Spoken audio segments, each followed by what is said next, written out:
Mark Klok sudah menjadi urat nadi jantung lini tengah Persib Bandung. Kalau dulu saya tidak terlalu menganggap Mark Klok itu penting loh bagi lini tengah Persib. Kalau dulu ya, tapi kalau sekarang, wah udah deh. Kita udah sangat benar-benar ketergantungan sama Mark Klok. Mari kita bahas dari sudut pandang penikmat sepak bola, bukan pengamat sepak bola. Dari Sabang sampai Merauke, kita bersaudara.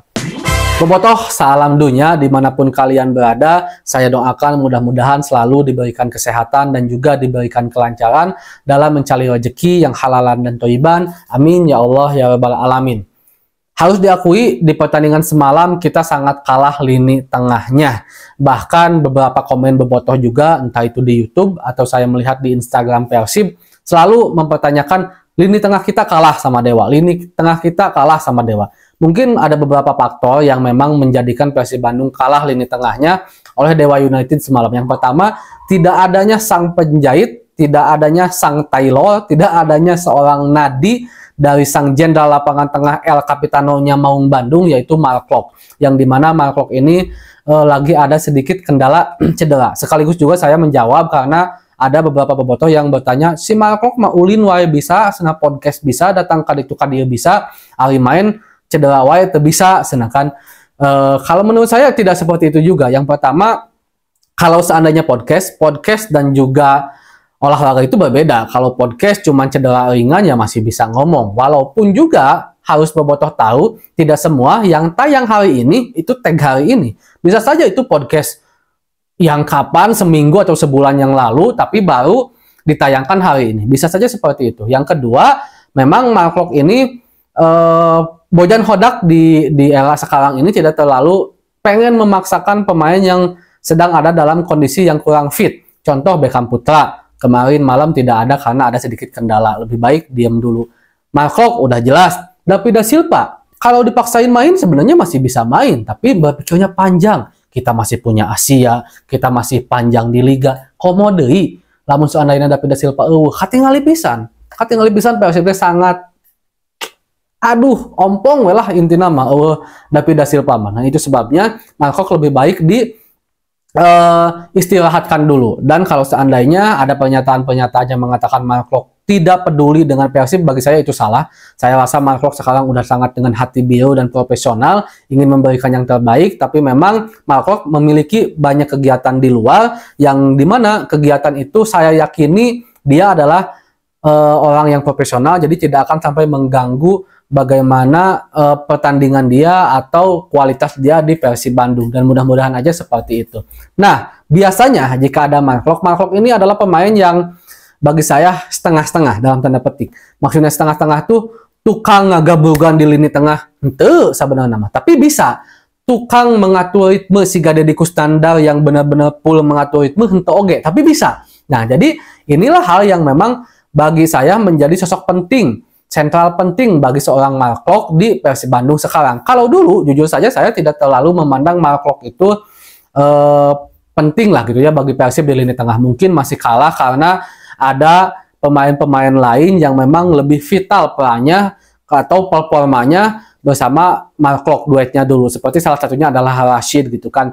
Tapi pada akhirnya sekarang seiring berjalannya waktu, Mark Klok tambah matang gitu kan, dimana nadi Persib juga udah benar-benar menyatu dengan Mark Klok. Kehilangan Mark Klok itu beberapa kali kita agak sedikit kerepotan. Bahkan di pertandingan-pertandingan sebelumnya, kalau seandainya Bobotoh ingat, di Liga juga musim lalu ketika kehilangan Mark Klok tidak ada penjahit, tidak ada penghubung antara lini pertahanan, bola dari lini pertahanan ke lini tengah. Deddy Kusnandar itu pemain bertahan yang memang full jago sekali mengatur ritme permainan, sekaligus umpan-umpan lambungnya itu ciamik banget. Itu Kang Haji Dedi, pemain keturunan asal Sumedang, bagus sekali kalau menurut saya. Sementara Del Pino kan memang lebih ke playmaker. Nah, di tengah ini, nah ini satu nih yang menjadi penjahit antara Dedi ke Del Pino. Itu kan ada jarak sebenarnya. Dari Dedi ke Del Pino itu jadi nggak ada. Diharapkannya sih seorang Matteo Kocijan. Tapi untuk saat ini memang kita lihat performanya belum menunjukkan ada sebuah peningkatan, bahkan lebih cenderung memberikan semacam kekhawatiran lah gitu bagi rekan-rekan yang lain, dan memberikan ancaman bagi pertahanan Persib Bandung gitu kan. Mungkin karena masih berusaha adaptasi, mungkin ya, karena memang kita harus akui maaf bukan Delpino, maksud saya Coach Ijan ini adalah pemain yang stylish dalam tanda petik atau Eropa banget, yang mengharuskan permainan santuy, kaki ke kaki, penempatan posisi, bukan permainan cepat. Jadi kalau seandainya bermain cepat, katingali leles meliye pisan. Tapi mudah-mudahan aja Coach Ijan cepat beradaptasi sama halnya seperti Madinda dulu, Stefano dulu, atau juga Alberto dahulu. Nah, kehilangan Mark Klok juga menjadi satu hal yang menurut saya menjadi peran penting atas imbangnya Persib Bandung bersama Dewa United semalam. Gagal mendapatkan poin ketiga yang pada akhirnya harus sangat-sangat, ya kita syukurilah dapat 1 poin juga sebenarnya. Dan ini juga menjadi evaluasi yang saya yakini sangat disorot oleh Coach Bojan Hodak untuk kedepannya. Kita jadi tahu nih, ketika tidak ada Mark Klok harus seperti apa, dan juga mungkin tidak ada David Da Silva harus seperti apa, karena kelihatan juga kan David Da Silva perannya sangat vital sehingga semalam agak goyah ketika tidak ada David Da Silva. Dan walaupun sebenarnya masih memiliki pemain-pemain lain sih di lini tengah, pilihan yang bagi saya tidak kalah bagus dibandingkan dengan Coach Ijan. Ada Adam Alis dan juga Rahmat Irianto khususnya. Ada juga sang pemain muda potensial Azikri di lini tengah situ sebenarnya. Bahkan juga kabarnya Mailson 5 bisa juga ditempatkan sebagai seorang central midfield. Cuman mungkin pertimbangan dari Coach Bojan Hodak semalam karena ya slot asing bisa bermain 6 untuk posisi depan.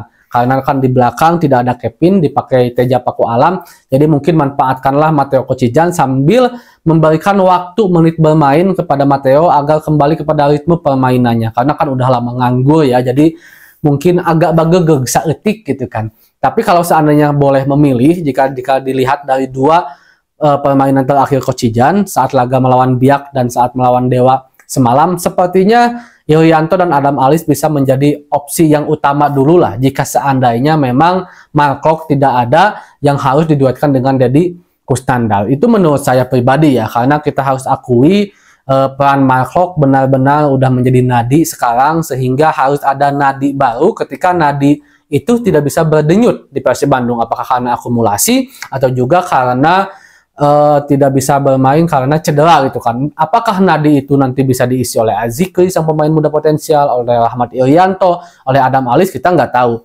Cuman ini menurut pendapat kita selaku obrolan tongkrongan saja. Tapi intinya sekali lagi saya selalu mengajak Boboto untuk mendukung apapun keputusan Coach Bojan Hodak, karena Coach Bojan lebih bagus dan lebih tahu tentang Persib Bandung itu sendiri dibandingkan saya. Jauh lah komonya. Cuman ini mah ya kalau ngomongin Persib teh asa kurang lah jangan Bobotoh mah, karena memang tujuan dibuatnya channel ini adalah untuk membicarakan Persib Bandung dengan cara yang baik-baik sambil ngopi. Segitu dulu Bobotoh mungkin pembahasan hari ini. Assalamualaikum.